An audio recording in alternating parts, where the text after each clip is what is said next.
Good morning and welcome to day 2 of the Caribbean Conference on Corruption, Compliance and Cybercrime. Today we start with the fireside chat, which will focus on perspectives, key issues in the work and the role of IDB Integrity Officers. And I have the pleasure of being joined by the Vice President of the Integrity Vice Presidency of the World Bank, Mr. Mohammed Doud Diane, and also the Chief of the Office of Institutional Integrity from the Inter-American Development Bank, Laura Profeta. Colleagues, welcome and good morning. Good morning. Mohammed, I'd like to start with you. Could you please tell us a little bit about the story of the Integrity Vice Presidency, otherwise known as INT? Well, thank you very much. Good morning to Sam, Laura, and all the attendees to this conference. We're really delighted to join you, and I would really like to congratulate you on this very rich forum. Just looking at the agenda, I think what I like the most about it is it takes a very holistic approach to corruption, not just from a financial or from a legal perspective. But really, if you look at the agenda, I think you're touching on all the relevant aspects, the sociological aspects, the impact on youth, on women, the compounded effect it has on poverty and inequality. In a nutshell, you're looking at it not just as an ethical or even a legal issue, but truly as an impediment to socio-economic progress and development. And I think that's the right perspective. And at the World Bank, that's essentially how we look at it as well, because it is a significant impediment to the core development agenda of the work that we do as institutions, development institutions such as the World Bank and the Caribbean Development Bank. It is something that has huge economic cost to the countries where we implement our programs. It is a significant impediment to private investments, and we all know that official development assistance is no longer enough, and we're increasingly looking to attract private investments, and corruption is a major impediment to it. I won't even go into the social impact it has, which we'll have an opportunity to talk about later on, particularly as we discuss COVID-19 and other things happening at the moment. So there is a real nexus between the development agenda of our institutions, the socio-economic progress of the countries where we work, and the fight against corruption that units like yours and mine are involved in. And because of this nexus, the anti-corruption framework at the World Bank is a fairly comprehensive one, which covers different aspects, and INT is one element of that broader framework. But the broader institutional framework really has many elements, starting with an explicit and unequivocal acknowledgement that fraud and corruption is central to the development agenda. Now, this may sound like a very mild statement today, but I can guarantee you that a couple of decades ago, that was not the case. And this is an opportunity for me to actually mention the recent passing of President Jim Wolfenson, who was actually the first one to forcefully make that statement explicit and unequivocal. And to this date, the World Bank has a very, very explicit stance on corruption as an impediment to development and our commitment to fighting it. That's number one. Besides the commitment, it's the prevention measures that we put in place to reduce the risk of fraud and corruption in bank projects by building safeguards into the projects before they even get implemented. Then robust response mechanisms, and INT is at the core of that response mechanisms, the capability of the bank to address any allegations of fraud and corruption in our project. We have a whole accountability architecture to sanction entities that are involved in fraud and corruption, but also to ensure that they comply with integrity standards before they could come back into our program. engagement with countries as well to build environment that are resilient to fraud and corruption by building their capacity, institutions of good governance, and also accountability mechanisms. And finally, just the advocacy and support both at the national level, but also globally, which we may have a chance to talk about later on. So it's a fairly comprehensive approach. And in that context, INT, the Integrity Vice Presidency, plays an important part. We touch on each aspect of these mandates, but differently. Some of them, we are the primary drivers, others we are in a supporting role. Our core mandate is in investigations. It's really investigating all allegations of fraud, corruption, and other sanctionable practices involving World Bank projects, World Bank staff, or vendors of the World Bank. Then we have also a litigation mandate. Once we do corroborate that actually sanctionable practices have occurred, INT does initiate litigation to make sure that those firms are sanctioned. We do promote integrity standards for the sanctions companies, working with them to implement integrity compliance programs and to elevate their integrity standards. That's another aspect of the work we do. We do also a lot of preventive work. This was particularly the case this year in the context of COVID-19, but in general, really the preventive side of the business for INT is working with the business, with operations and other units of the World Bank, to draw from lessons learned from 2 decades of investigations and bring those lessons to bear to early identify integrity risk and to mitigate them and share knowledge across the institution and beyond. And finally, we're very involved in international collaboration efforts through our engagement with national enforcement in the different countries, our collaboration with anti-corruption agencies, and also our partnership with sister institutions like the Caribbean Development Bank. And my participation in this forum is one illustration of that. So in a nutshell, that's the World Bank's broad anti-corruption framework and the role of the Integrity Vice Presidency. Thank you. That I believe was a brilliant summation of the World Bank's work, which is, as you say, comprehensive. And we'll have the opportunity during this hour to discuss various aspects of that. What we share, all 3 of us, is a common footprint, not only from the development perspective and role of our institutions, but also work in the Caribbean. So the many members of the audience eager to understand how we do what we do and why we exist. And Laura, your office also has a similar role, but it may be different in some respects. Please share with us the role of OII in the context of IDB's work in the region. Well, absolutely. And thank you, Toussaint. And good morning to everybody. Thank you for inviting me to this very important conference, and to Mahamadou for his interesting remarks, especially to the audience for joining us bright and early for this fireside chat. I'm still looking for the fireplace, though, Toussaint. I have not seen many of them in your part of the world, but I suppose anything's possible in a virtual space. So thank you for providing us with at least the idea of a fireplace.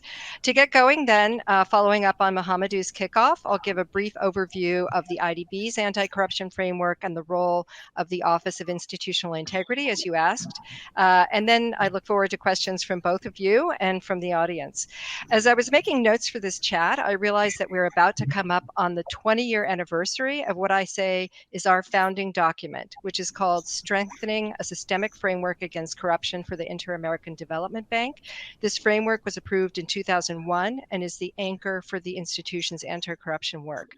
The systemic framework emphasizes the need to consider integrity in the design and execution of projects, and recognizes the need for a mechanism to address allegations of fraud and corruption in IDB group financed activities. And I'm going to come back to those ideas in just a moment. The framework divided the anti-corruption agenda of the IDB group into 3 pillars, which are still very valid today. Pillar 1 is ensuring that the IDB Group staff act in accordance with the highest levels of integrity, and that the institution's internal policies and procedures support this goal. Pillar 2 is ensuring that the activities financed by the IDB Group are free of fraud and corruption and are executed in a proper control environment. And Pillar 3 is supporting programs that will strengthen borrowing member countries' good governance and ability to enforce the rule of law and combat corruption. More recently, our institutional strategy for the 4-year period starting this year, starting in 2020, states that institutional transparency is essential for the effective delivery of public services and building an environment that encourages private sector development. The strategy indicates that the IDB Group will place special emphasis on promoting transparency and integrity as a means of strengthening institutional capacity and the rule of law, which is one of the strategy's cross-cutting themes. Specifically, the IDB support for borrowing member countries focuses primarily on improving control systems, financial integrity, open government, and governance of natural resources. So within this general framework I described, what is the role of the Office of Institutional Integrity, which is what you asked, Asant, and which is where I live? OII is responsible for overseeing and conducting activities under Pillar 2 of the framework, which you will recall is ensuring that activities financed by the IDB Group are free of fraud and corruption in their design and in their execution. We do so by carrying out 4 primary functions. First, investigating allegations of what we call prohibited practices and presenting the resulting cases to our sanction system. Secondly, preventing and managing integrity risks in the IDB public sector portfolio and in the corporate activities. Third, in managing integrity risk in our private sector projects, and that's done through a very rigorous due diligence process.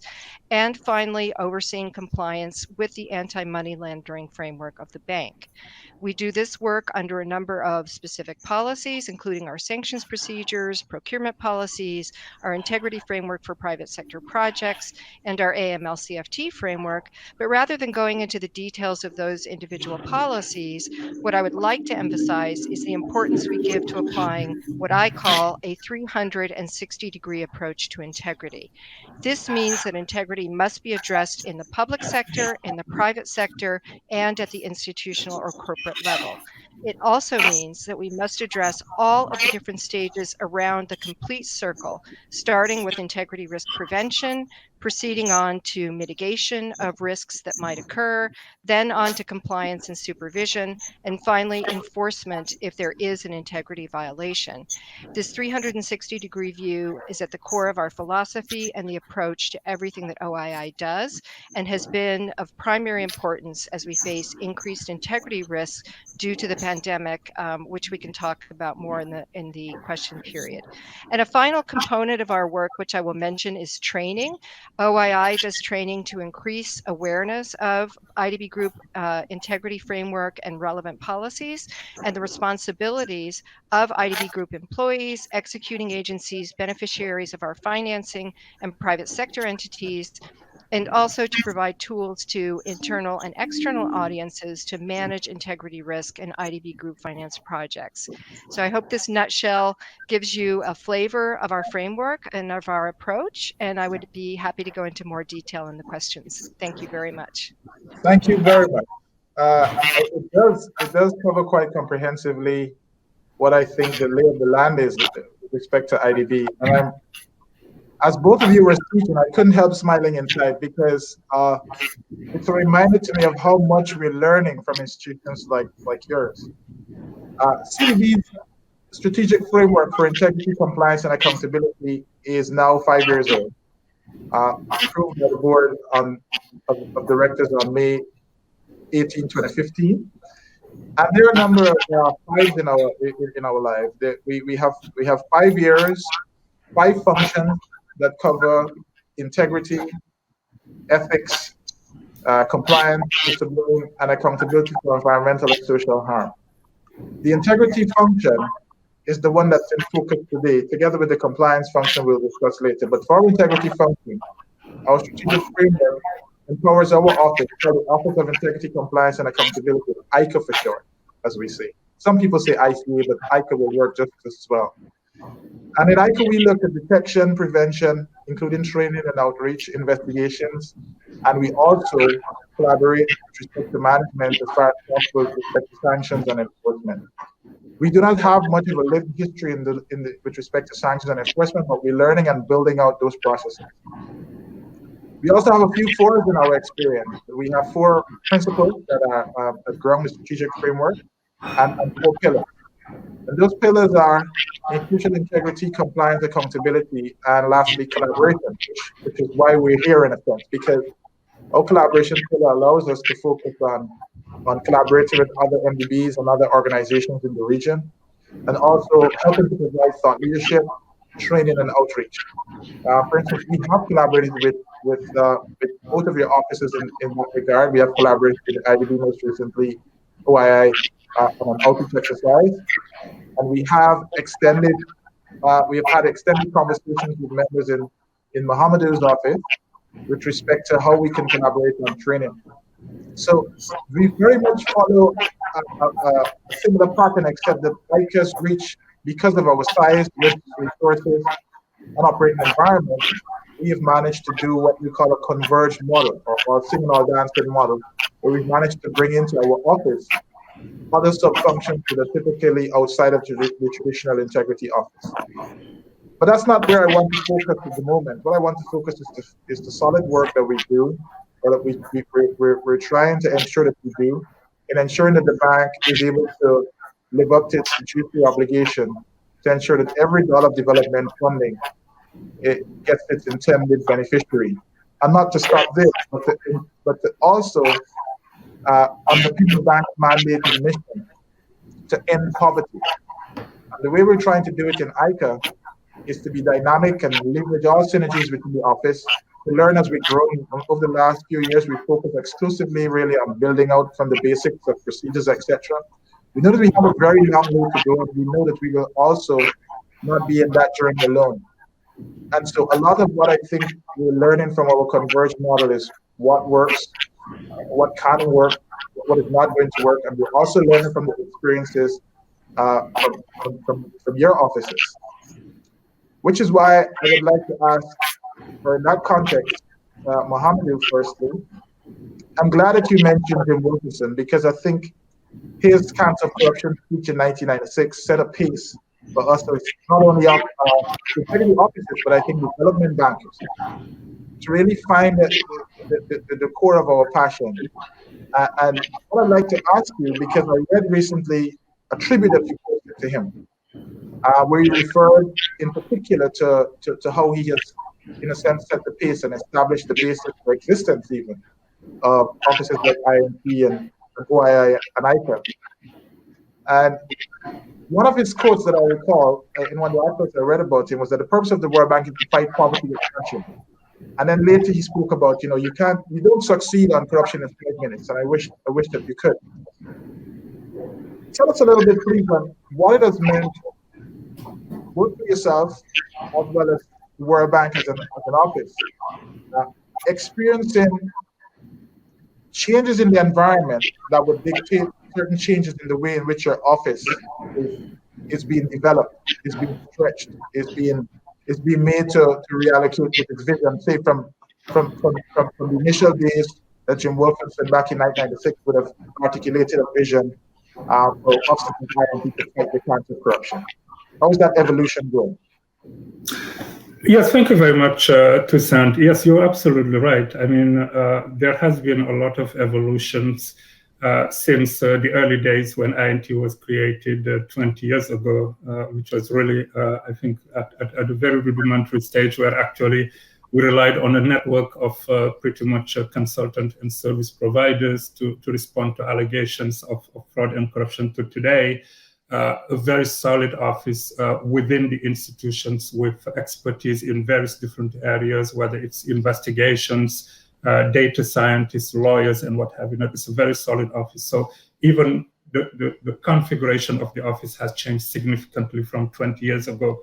But more importantly, I think we have evolved with the changes that have taken place during that environment. And just think of the number of changes that happened over the past 20 years in terms of, for example, globalization. We're dealing increasingly with very complex types of crimes that are cross-border in nature. It's no longer the plain vanilla, procurement tender fraud that you would see occurring commonly. That's still occurring, but we are seeing more complex fraud schemes per se that are transborder in nature. Think about the changes in technology that have happened with sophisticated tools that are used increasingly to commit crime. a number of changes have happened, and our office has evolved accordingly. So in terms of how we approach our investigations, we are increasingly focused on, for example, analytics to respond to not only allegations of fraud, but to actually identify patterns before they even materialize into actual sanctionable practices.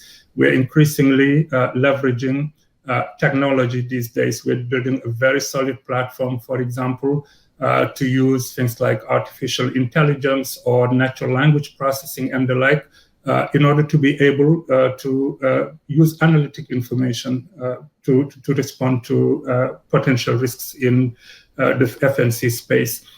We're increasingly focused on prevention. This is an area where over the past 10 years, and actually since the Volcker report, we have developed significantly, because we have realized that just responding to wrongdoing when it happens, to sanctionable practices, is not enough. It's important that we work with the business, with operations, to be able to identify potential risks and mitigate them. So we have significantly developed our capabilities to do that kind of prevention work. And this year was a particular challenge for us with COVID-19, and we have definitely risen to that challenge to provide that kind of upfront support to the business. So I think all of these areas are areas in which over the past 10, 20 years, INT has significantly evolved its practices and its ability to support the institution.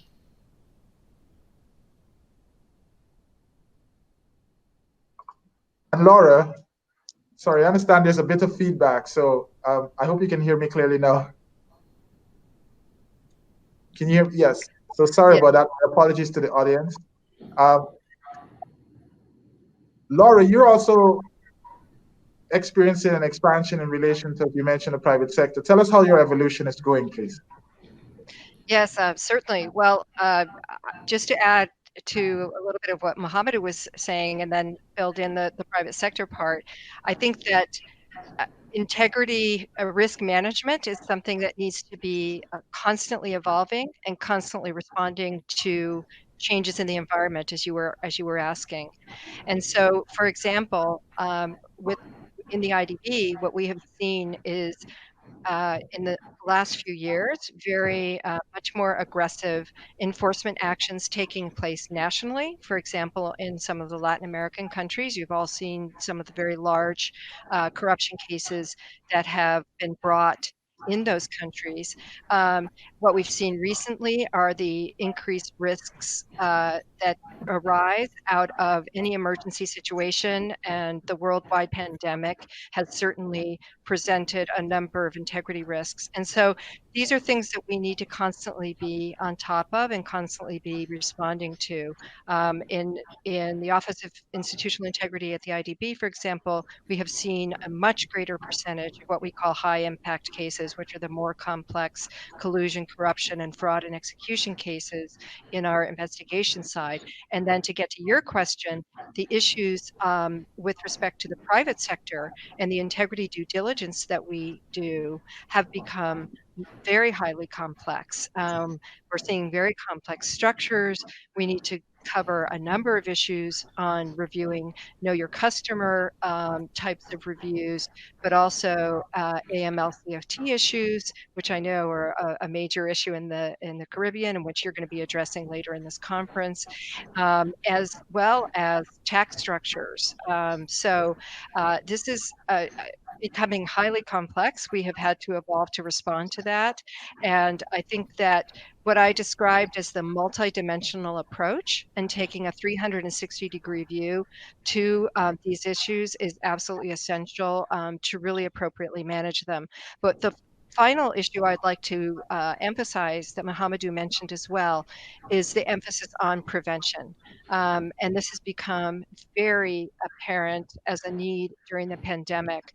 We need to And we have been really ramping up our work on preventing and managing integrity risks, because the risks are there, they are present, and they need to be responded to.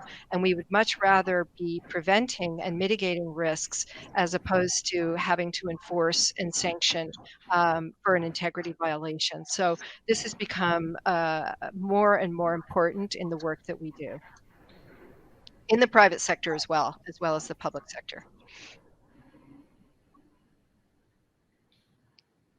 Indeed, and I think it's important in terms of where we're placed, because we have the challenge of being able to lead on these issues where the environment around us is changing rapidly. And I hope everyone can hear me clearly now. But where the environment is changing rapidly, we have to make these pivots, so to speak, at times that stretch our resources, which really emphasize the need for us to collaborate on investigations with national authorities, etc. But also for us to manage our resource challenges. One of the ways that we are evolving in ICA to deal with that is to have an external roster of consultants, which is the newest aspect of our function that we're adding now to our quiver of arrows, so to speak. And I think that will be something hopefully that will be able to help us to manage those challenges. What other new experiences or lessons you're learning from each other that you think might be useful to share at this moment? Yeah, I mean, I will get started, and Laura can add to it. I mean, I think the whole area of knowledge sharing and comparing notes is quite critical in the space we're in, because we all see different fraud schemes, issues of integrity in our different programs, and the more we can share information, I think the better we are positioned.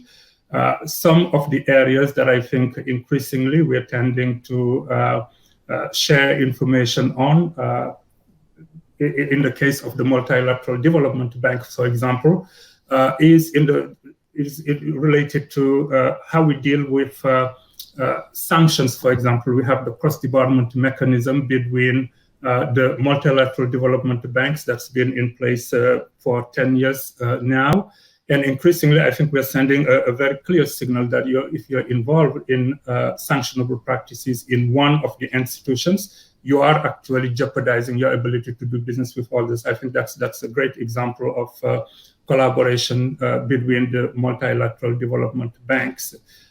In terms of sharing information as well around emerging risk, I'll give you an example which actually is not directly relevant to my particular office because we don't investigate it, but I know that's an area that increasingly we've been talking about, is the whole area of, for example, gender-based violence and sexual exploitation and abuse. We're increasingly sharing notes around how do we approach it, because it's such an emerging risk over the past couple of years that we are all thinking through how do we adjust our mandate to address it.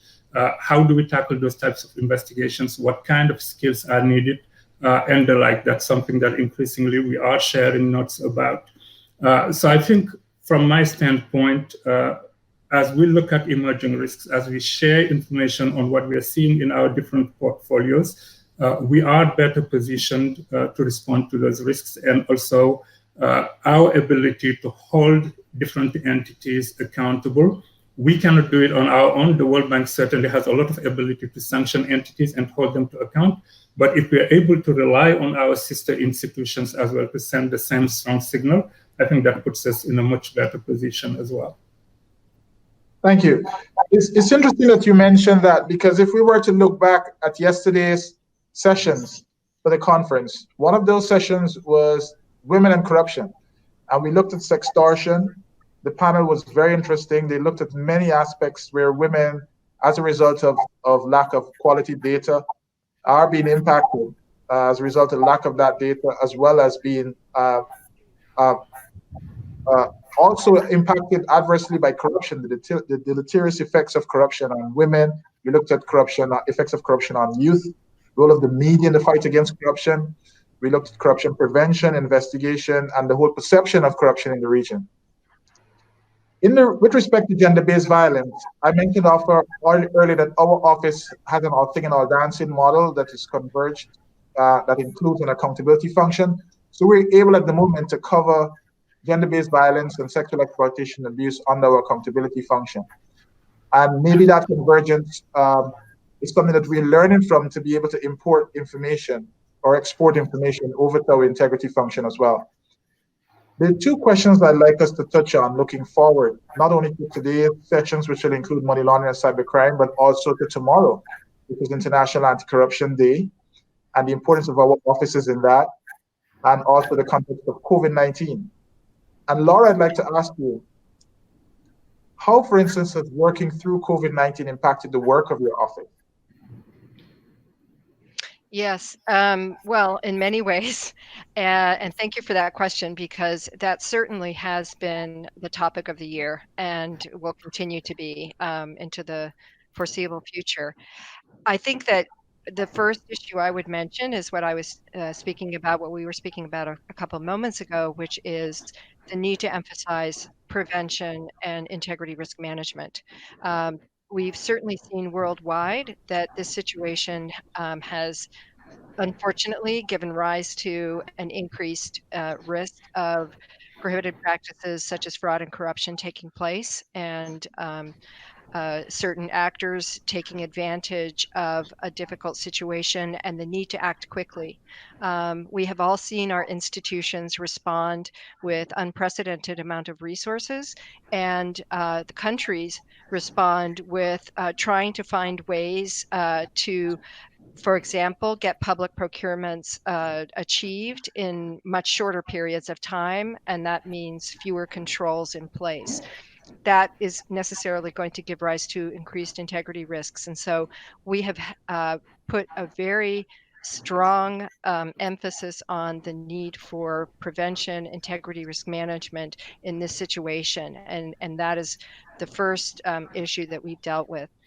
The second is just the increase in volume in the amount of financing and the number of projects, and needing to be able to respond to that in an efficient way, because the institution wants to be responsive to the needs of the countries and to the private sector, which is suffering very severely economically. And so we've needed to develop mechanisms to be able to act quickly without lowering or compromising our integrity standards.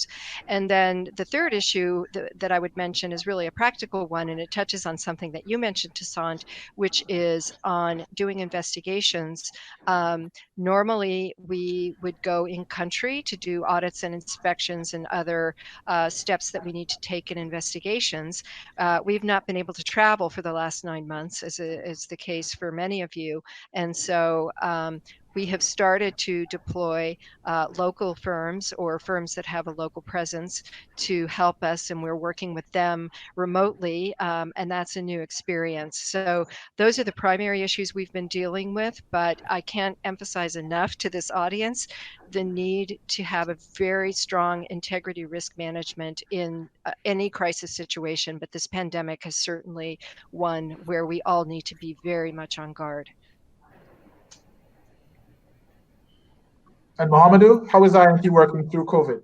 Yes, I think that's pretty similar to what Laura has just indicated. As she indicated, that's been the same situation for the World Bank. It has been a response at an exceptional scale and speed. And obviously, when you're disbursing a significant amount of funds at a very rapid pace, that puts an added emphasis on prevention and actually building the safeguards up front as opposed to responding later on. So what that has meant for the World Bank is really extensive due diligence up front in terms of the COVID contracts that we are funding, and also emphasizing things like, for example, the post-review of contracts.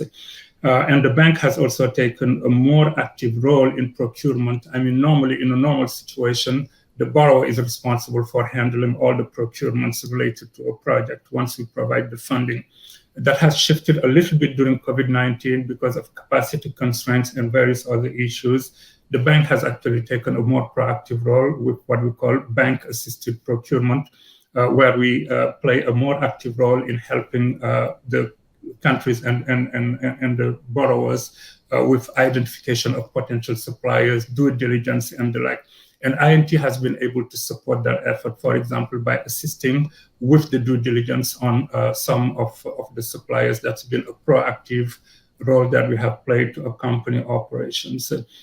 We have also taken on us to provide upfront guidance, particularly in certain sectors that the bank is supporting as part of the response. And based on our past experience, we have seen a number of integrity issues in those sectors. So we have actually developed guidance documents to help our colleagues in operations identify the potential risks in those sectors and how to take steps to mitigate them. So all of that work was done upfront and is continuing to be done with the view that it's better to prevent than to respond later on.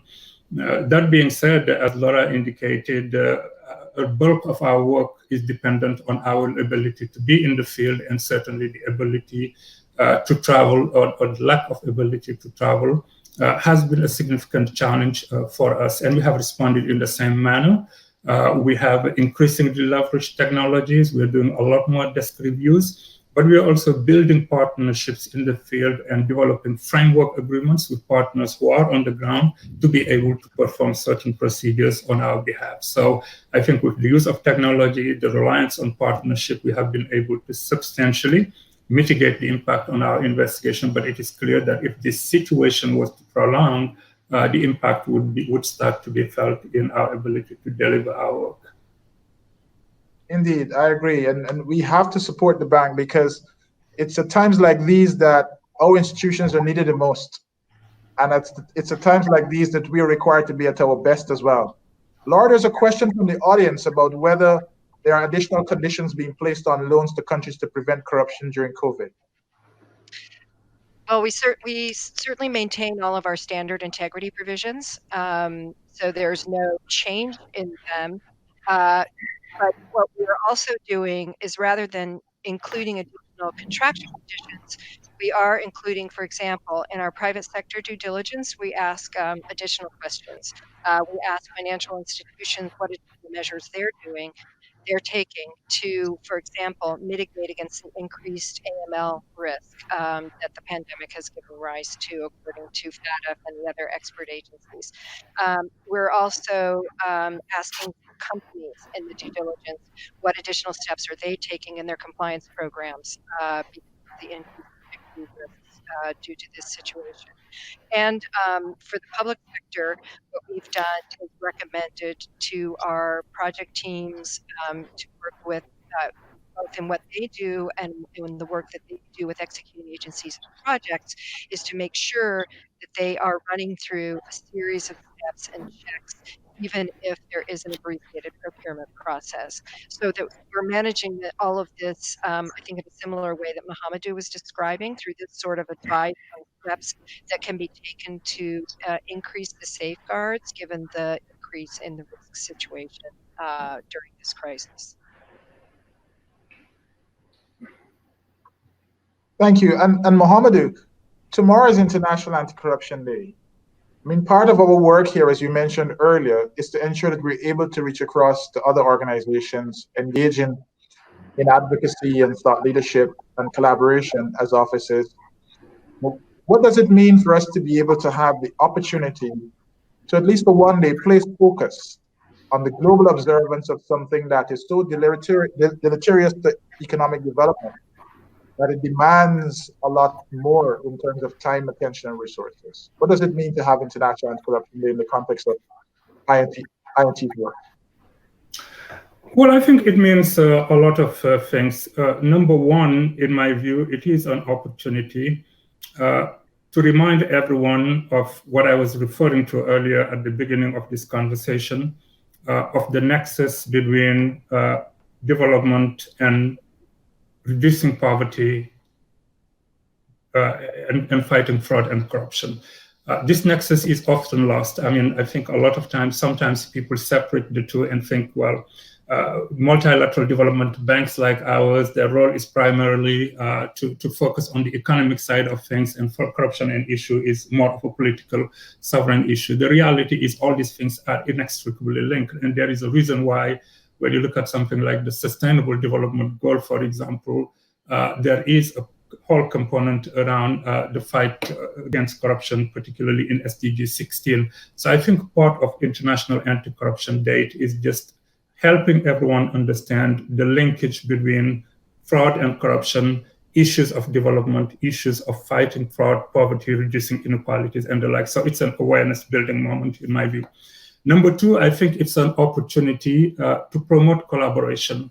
One of the things that we increasingly need to realize is as strong as each of our offices is, as strong as each of our institutions could be, this is a global fight. And the more we can actually approach it from a holistic and collaborative perspective, the better the chances for us to succeed. So I think this is an opportunity for us to also be able to identify collaboration opportunities, to engage in a dialogue beyond just building awareness. And lastly, in my view, it is an opportunity also to make sure that, and that's why really I liked the way you approach the agenda, the role of different parties that very often are not thought about. When we think about corruption, we think about law enforcement, we think about units like ours, anti-fraud units and the like. But I think increasingly we need to think of all the critical stakeholders that play a very important role, and you have it in your agenda, the role of civil society, for example. The role of youth and women, for example, in fighting fraud and corruption. Increasingly, the role of the private sector, particularly when we talk about illicit financial flows and the like. So I think broadening the dialogue beyond just the traditional cast of characters, i.e. anti-corruption and anti-fraud units, to really bring to the fore the role of multiple stakeholders in this global fight. So I think these are all aspects that we can probably highlight, not to mention, last but not least, to showcase the work that units like ours is doing, because sometimes we operate in the background, and it's very important, I think, that we utilize Anti-Corruption Day to also showcase the contributions that we are making to advancing that agenda. Thank you very much. At CDB, we're trying to make it into International Anti-Corruption Week, where we have educational sessions for our staff as well as to our board as well. Laura, there's the final question we'll be able to take given time from the audience. How do the banks effectively implement sanctions against borrowing member countries where there's a proven integrity, fraud, or corruption? Is there collaboration with prosecutorial bodies in country? Yes, I'd be happy to answer that. So it's really two different questions. One, how we implement sanctions when we prove fraud or corruption, et cetera. And typically, there are different types of sanctions we can impose. Typically, the most typical is a debarment, which means that the company or individual involved is not eligible for a period of time to participate in contracts or other activities financed by the IDB group, and we cross-debar with the other multilateral development banks, so they're not eligible for those projects either. That's the primary sanction. And then the other question about collaboration with prosecutorial bodies, we are collaborating, and that is a very important issue. We are collaborating more and more between ourselves and national investigations bodies, prosecutorial bodies, et cetera. And so that is a very important source of information for us. And I think it echoes a message that I'll finish with, which is what Mohamedou was saying, which is the importance of working together and the importance of collaborating universally to fight against corruption. This is something that we need to all be partners with each other on 365 days a year, even though it's only one day that's marked as Anti-Corruption Day. It is something that we should be looking at every day of the year and all together partner on this very important issue. Thank you. Thank you, Laura. Thank you, Mohamedou. Thank you, audience, for joining us on this fireside chat. We hope that you've learned a lot. We encourage you to join the other sessions that will follow later today. Thank you all once again, and all the very best. Thank you. Thank you very much.